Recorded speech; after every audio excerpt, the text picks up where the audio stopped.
اللہ کے ساتھ جتنا گہرا تعلق ہوگا اتنا ہی آپ اللہ کے لیے فاقہ جھیل سکیں گے، اتنا ہی آپ اللہ کے دین کے لیے قربانی دے سکیں گے۔ اس کو یوں سمجھیے کہ عشق مجازی جو ہے دنیا کا عشق، اس پر اس کو قیاس کر لیجئے۔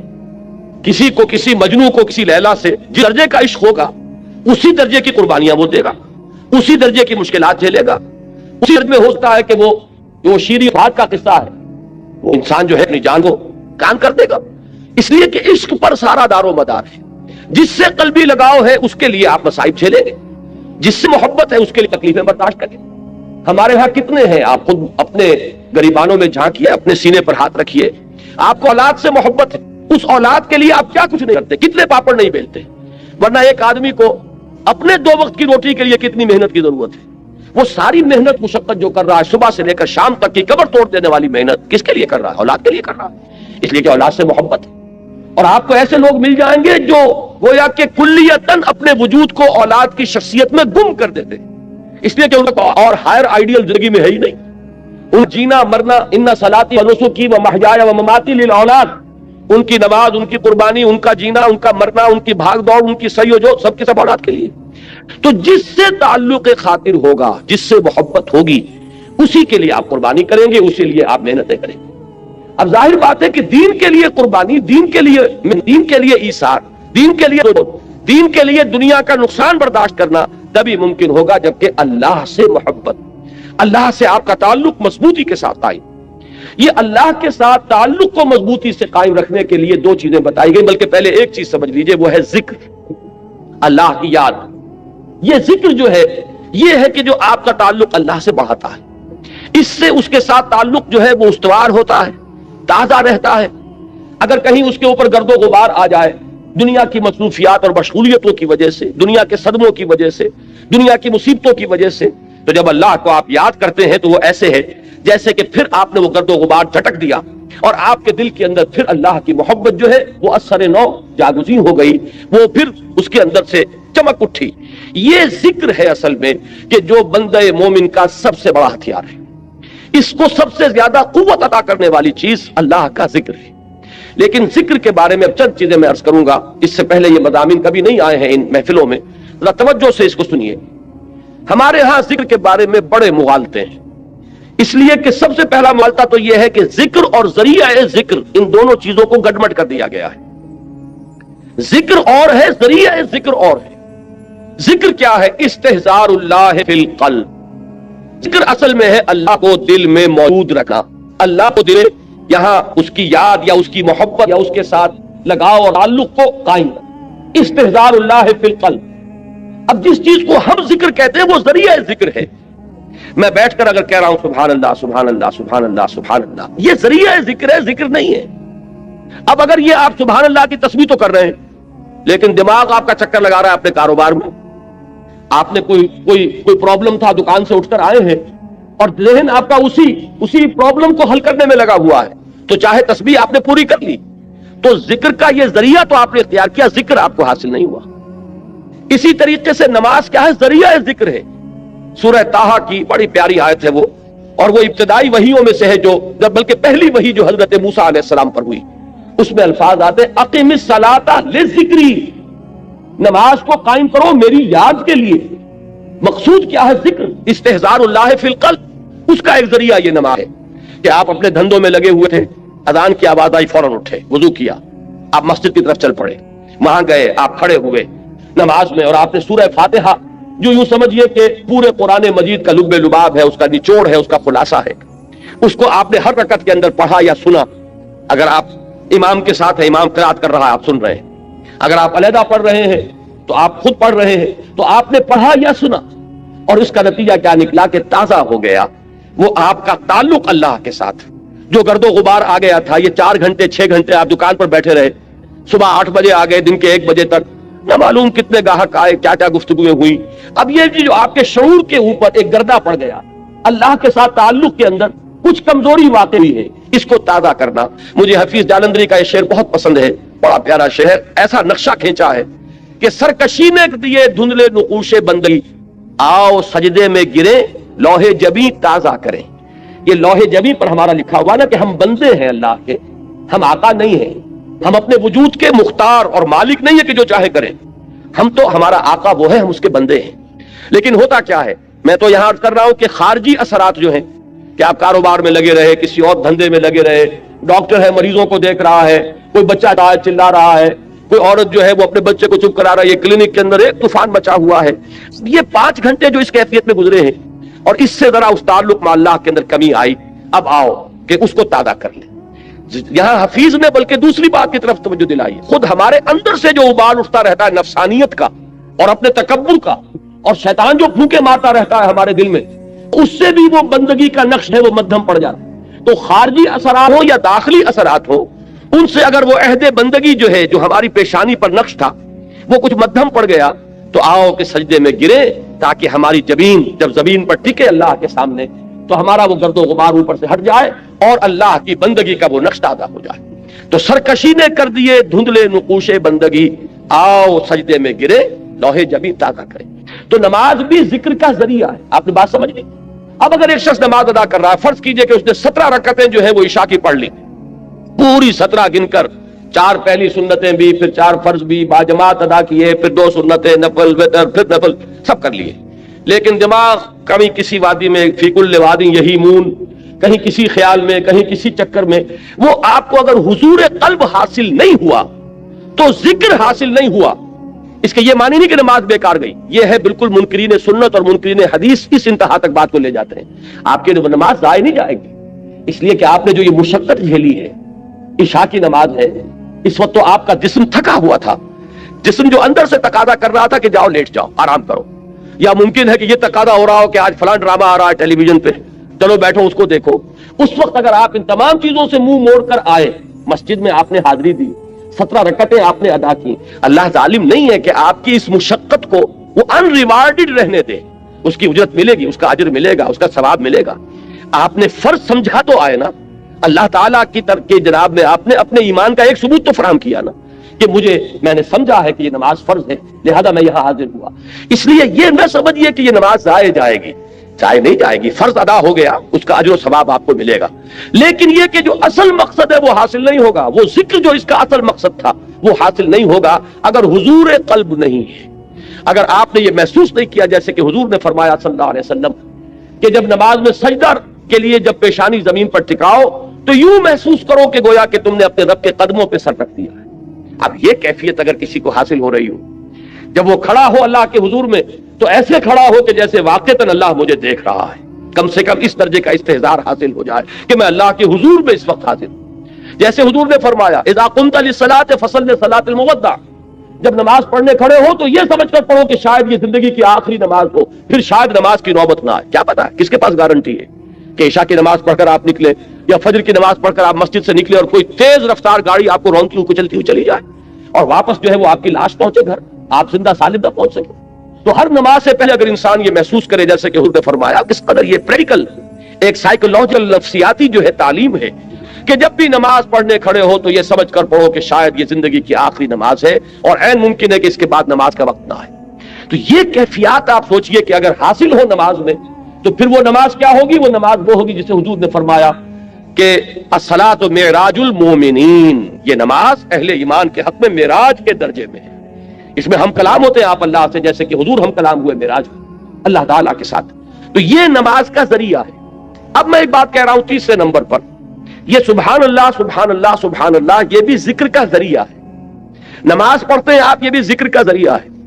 البتہ ایک چیز وہ ہے کہ جو مجسم ذکر ہے, ذکر کا ذریعہ نہیں, ذکر مجسم ذکر. قرآن مجید نے الذکر کا لفظ کس کے لیے استعمال کیا؟ اہل علم بھی موجود ہیں. یہ آیت آپ نے بارہا سنی ہوگی کہ انا نحن نزلنا الذکر وانا لہ لحافظون, ہم نے ہی اس الذکر کو نازل کیا ہے. دی ریممبرنس از قرآن, قرآن ہے یہ جو الذکر ہے, سراپا ذکر ہے, ہماتن ذکر ہے. لہذا ذکر جو ہے, اب میں نے جہاں سے عام طور پر ذکر کا اطلاق ہوتا رہا اس سے میں ریورس آرڈر میں لے کر آیا کہ یہ تو معلوم ہے کہ سبحان اللہ کی تسبیح کرنا یہ ذکر ہے, لیکن نماز کے بارے میں شاید یہ سامنے نہ ہو کہ یہ ذکر کا جامع ترین ذریعہ ہے. اور اس سے آگے یہ چیزوں سے اوجھل ہو چکی ہے کہ کل ذکر, ہماتن ذکر, مجسم ذکر, سرتاپا ذکر وہ قرآن مجید ہے. اب اس آیت میں آپ دیکھیے وہ اس آرڈر میں بات آئی، اتل ما اوحی الیک من الکتاب، سب سے پہلے جو سب سے اہم حصہ ہے ذکر کا، اس سے یہاں بات شروع کی گئی۔ قرآن کی تلاوت سے بڑا ذکر اور کوئی نہیں۔ قرآن کی تلاوت، دعا کے بارے میں فرمایا گیا ہے کہ دعا مخ العبادہ، دعا هو العبادہ، دعا جو ہے وہ عبادت کا جوہر ہے، نچوڑ ہے۔ لیکن حضور نے فرمایا کہ جس شخص کو قرآن مجید کی تلاوت نے دعا سے روکے رکھا، اس شخص کو اللہ تعالیٰ دعا کرنے والوں سے بہت زیادہ عطا فرمائے۔ یعنی اسے دعا نہیں بلکہ وہ قرآن مجید ہی کی تلاوت میں لگا ہوا ہے، دعا کی طرف توجہ نہیں ہوئی۔